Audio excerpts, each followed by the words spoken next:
Have you ever seen when two people are in a fight or an argument and then the other person says, "Who are you? Who are you?" And then the other person that's being asked the question goes, "I am the son of this. You don't know who I am? Do you know who I am?" Well, that's what we're talking about today. The question of who are you? And this is a question of identity. A lot of times people mistake it to think that who they are is their nationality. So people say, "I'm a Nigerian," or "I'm Nigerian," or "I'm American." Some people think who they are is their name. They'll say, "I am Lade."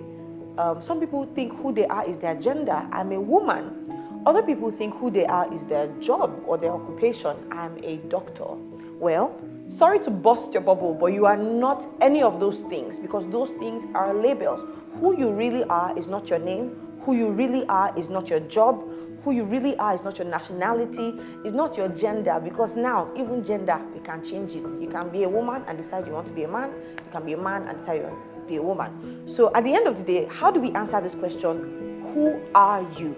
I didn't think I needed an answer to this question until I broke up my long relationship of over 7 years, where I thought I knew who I was, but then it was until after that that I came to the point where I asked myself that question, who are you? And I needed to answer it. Hello everyone, welcome to another beautiful episode of Faith Friday. My name is Lade Owolabi. We're continuing on the series Wife in Waiting, and today I really am excited about the topic for today. We're talking about the question of identity. Who are you? And this whole series is based on the book of Proverbs chapter 18 verse 22 that says, "He who finds a wife finds a good thing and obtains favor from the Lord." Well, if you're a good thing, you are a wife, right? And you are a wife before you are found. So that is the premise on which this whole series is on. I want to especially thank PJ for coming last week to grace our beautiful show and our series, and I think he did an amazing job. I love you so much. Thank you. And also I want to thank Obey for her question, her topic suggestion. She has another one that I would do sometime soon.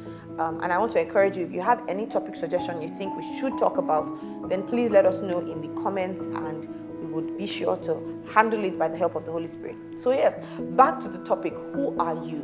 Who are you? You know who asked me this question? God was the one that asked me this question. It was in a place where I was broken, I was depressed, I was hurt, and I just literally felt like I was no longer existing, because this person that I had taken so dearly in my life, the person was part of my plans, like my future. I had no future as far as I was concerned. And God asked me this question, who are you? And I could not answer that question. Well, today I'm going to be helping you out. Like I like to do on Faith Friday episodes, I like to define the terms, right? And so really, what does it mean when we say, who are you, right? So like I said in the introduction, who you are essentially is what cannot be changed.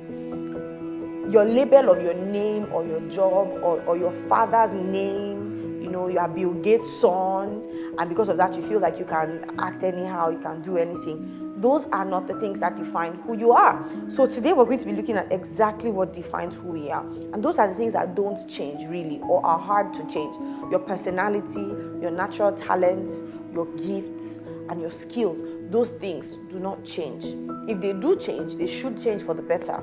They should progress for the better, right? And so, yeah, why should we discuss about this? Why is this important? Why do we need to find out who we are? You see, the thing is, I'm very grateful when I look back at that relationship and losing that relationship, because it was until that relationship broke that I started to work on myself, that I started to think about myself. I thought I had a good relationship with myself. I thought I had a good relationship with God.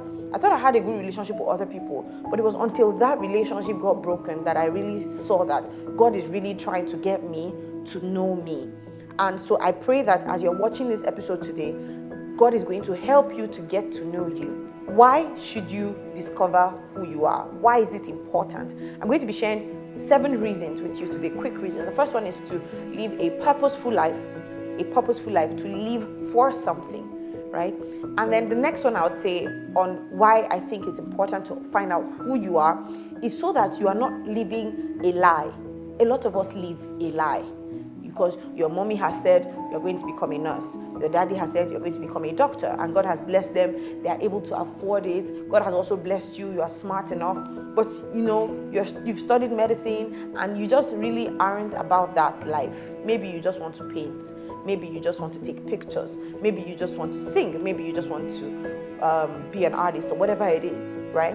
Those things are, when you see people live those kinds of lives, they're living a lie. And if you don't know who you are, you will live a lie. And you can live a successful lie. You can live a successful life, but you can never live a fulfilled lie.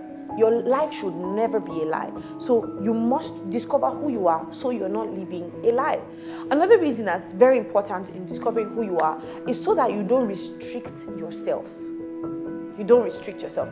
There's so many labels. So God created you to be a lady. If you're watching me and you're a lady or you're a guy, and for instance, you're a lady and you just feel like, oh, there's some things I cannot do because the society has said women don't do this and women don't do that, and women can't change tires, and women can't take out the trash, and women can't do this. This one is for men, this one is for women. That is a lie of the devil, because those are labels, and that is what will make you live a restricted life. But if you discover who you really are, it won't be difficult to live and break those boundaries that the world has placed in your path. In this same point of being restricted, a lot of guys feel like, oh, they can't go into a particular industry because ladies succeed better in that industry, or ladies have they have it easier, or ladies can easily be successful because ladies can easily sell their body, or even if they are not selling their body, they can easily do things. I think that that's a lie of the devil. And even for guys watching me today, that is a lie that the devil is telling you. There is nothing that you are created for that you cannot achieve if you discover it and if you set your heart to it. So don't let anybody lie to you that you can't be in the movie industry and succeed. There's been a lot of brouhaha in the Yoruba Nollywood industry recently, and a lot of the male guys have said that ladies are able to be more successful because they are ladies. Even challenging ladies to say, oh, can any successful actress say that she hasn't slept around? I think that that's a lie, and I don't think you need to sleep around to become successful. So if you're a guy and you're thinking that, because that's a limit, you're restricting yourself. You're thinking that, oh, because I'm not a lady, I can't go past this gate or past this boundary. That's a lie of the devil. When you discover who you are, you will not be restricted. Other reasons are so that you can fulfill your destiny. You can fulfill your God-ordained destiny. You can discover your power. Every single creature that God has made, especially we human beings that He made in His image and His likeness, you are powerful and you have a dominion mandate. So you can't exercise dominion. Dominion is otherwise power. You can't exercise your power and authority if you don't know who you are. A lion that is brought up with sheep will behave like a sheep until that lion discovers that the lion is a lion. So you must know who you are to discover your authority and your power. You will not be an authority, or you will not show power in something if you have not discovered who you are. Last but not the least reason why you should know who you are is so that you can be approved by God. On the last day, when you meet the Father, right? On that faithful day, when He asks you, He'll ask you, what did you do with the life I gave you? Are you going to be able to answer that question? Is He going to be able to say, well done, my good and faithful servant? You really need to know who you are so that on that day, you boldly meet your Father and say, yes, I delivered the mandate that you sent me for. God will help all of us in Jesus' name. Okay, so I'm sure you're like, okay, so just tell us, how can we know? How can I know who I am? How can I know? How can I know? How can I not say, my name is Lade? Who are you? I'm Lade. Who are you? I'm into hair making. I'm into makeup. I find that very interesting. Well, I'm going to share with you guys 12 questions that I've put together carefully that will help you answer this question of identity, who you are. You must be able to answer these questions. 12 questions to help you answer one question. When PJ talks about purpose, when he teaches about purpose, he likes to say that your purpose is in threefold, right? Your purpose is something that you would discover by looking upward. That is looking at your divine calling, like who has God said you should be? Who has God called you to be? That is praying and receiving instructions from the Word, from the Holy Spirit, right? The second one is looking inward. So looking at yourself. And so a lot of the questions I'm going to share with you in the 12 questions are mostly inward. Looking inward. Who am I? What do I like? What do I hate? And all of those things. I'm going to share the questions with you guys. And then the last one is looking around you. The things around you, the opportunities around you in your environment. So don't think that it's a mistake that you are Nigerian. Don't think it's a mistake that you're Ghanaian. Don't think it's an accident that you're an American. The reason why God has put you there is because your destiny most likely is going to be tied to that place. Not necessarily because you're going to stay there, but because you need that upbringing of wherever you are born to fulfill that great and glorious destiny. Nigeria is a training ground. Nigeria is like a military field. We survive here, in a way that people outside here in first world countries can never understand.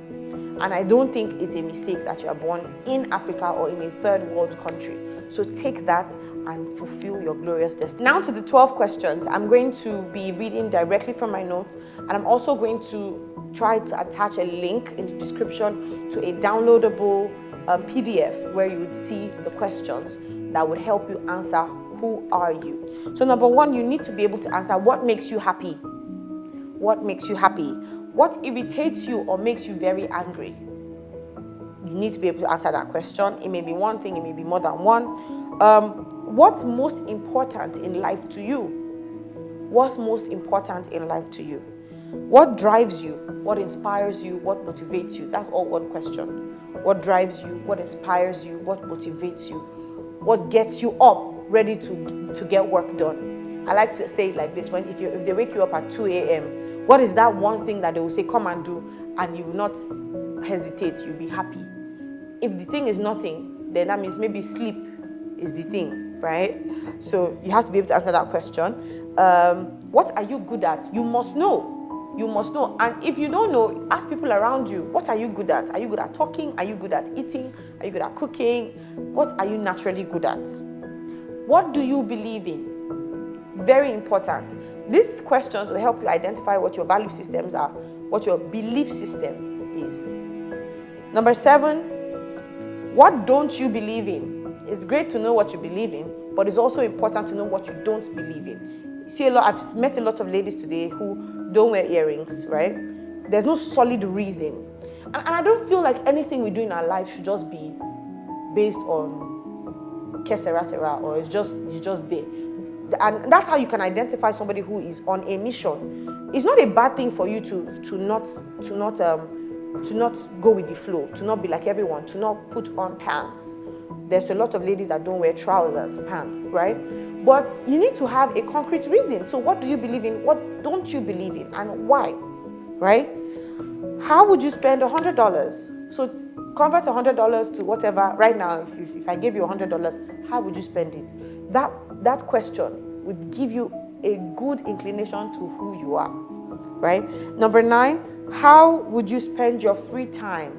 If you had time off work, it was a public holiday, what are you going to do? What are you going to be doing? What would you like to do? Not because you've not done your laundry in 3 months.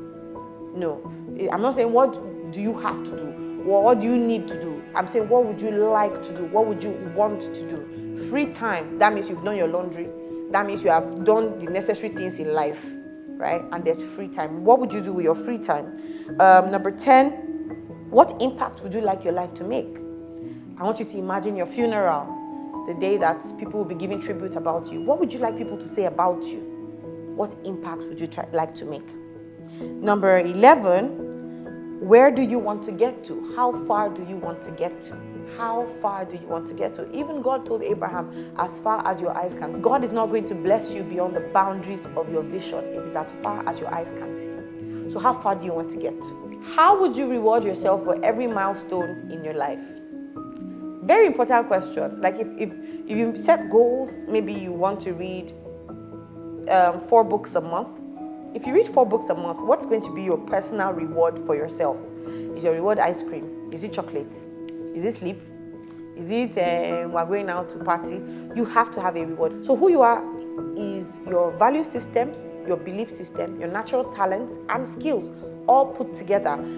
So in PR terms, who you really are should be identified in your personal statement. In your personal statement, you don't say, I'm Lade, I'm into YouTube, I'm into ministry. No, you don't say that. Your personal statement is a statement that highlights your value proposition, your beliefs, and your skills and natural talent. So what is the benefit? Why is it important? What's the benefit? After all of this, if I answer all these questions and I can say who I am, what's that going to do for me?